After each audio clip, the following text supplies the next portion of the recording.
आगे बढ़ेंगे, बात करेंगे। राजधानी जयपुर का चोमू चिकित्सा नगरी बन चुका है।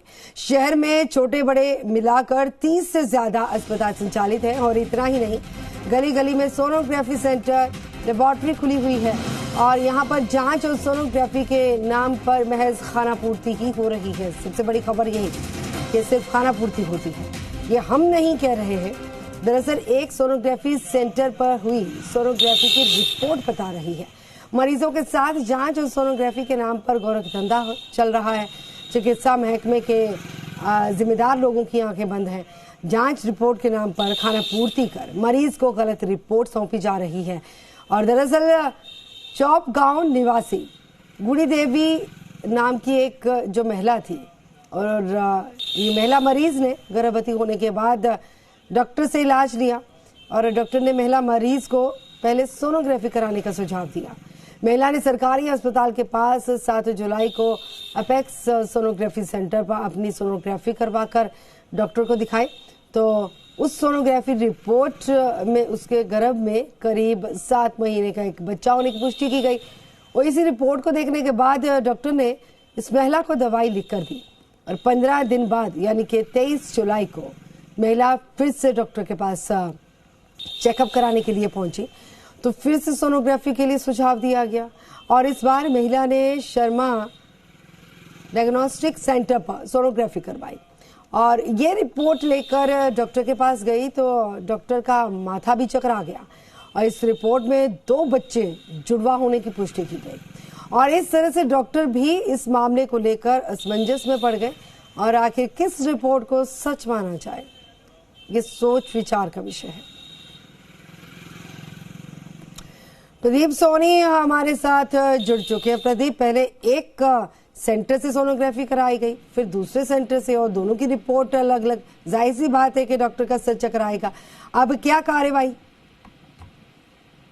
देखिए गगन, ये जो जांच रिपोर्ट है सोनोग्राफी की, ये कई सवाल खड़े करती है। साथ ही जिस तरीके से मरीज हैं उनके साथ किस तरह से धोखा कर रहे हैं लेबोरेटरी पे सोनोग्राफी सेंटर वाले, ये जांच खुद बता रही है। जब महिला के गर्भ में 7 महीने का बच्चा पल रहा है और चोमू सरकारी अस्पताल के पास में अपेक्स डायग्नोस्टिक सेंटर जो बताया जा रहा है, वहां उसने पहली सोनोग्राफी करवाई है और वहां उसके गर्भ में एक बच्चा बताया गया है।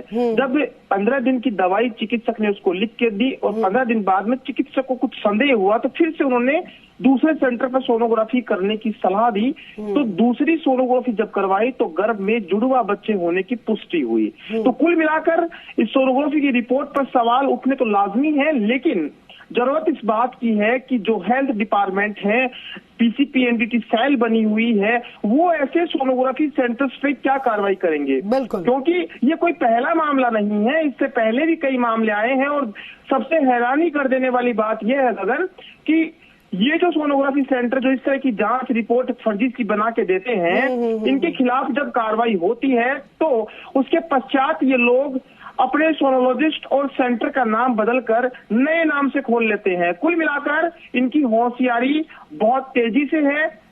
तू डाल डाल मैं पास वाली कहावत सेंटर खोलने के लिए लाइसेंस की जरूरत पड़ती है।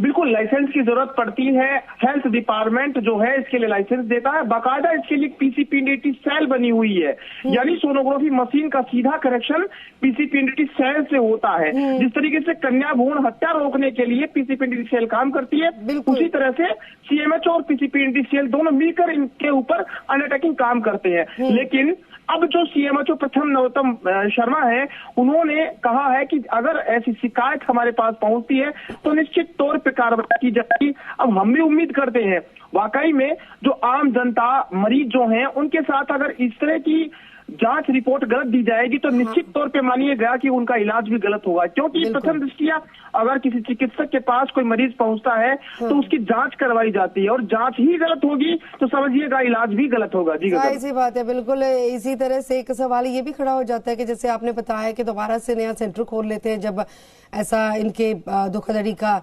खुलासा हो जाता है तो लाइसेंस किससे मिल जाता है इन लोगों को? क्योंकि डॉक्यूमेंटेशन तो वही सब होती है, प्रक्रिया वही होती है, तो कैसे ट्रेस नहीं हो पाती? एक बड़ा सवाल है। आप जुड़े रहिएगा और कोई भी अपडेट हो तो हमारी तक जरूर पहुंचाइएगा। फिलहाल शुक्रिया।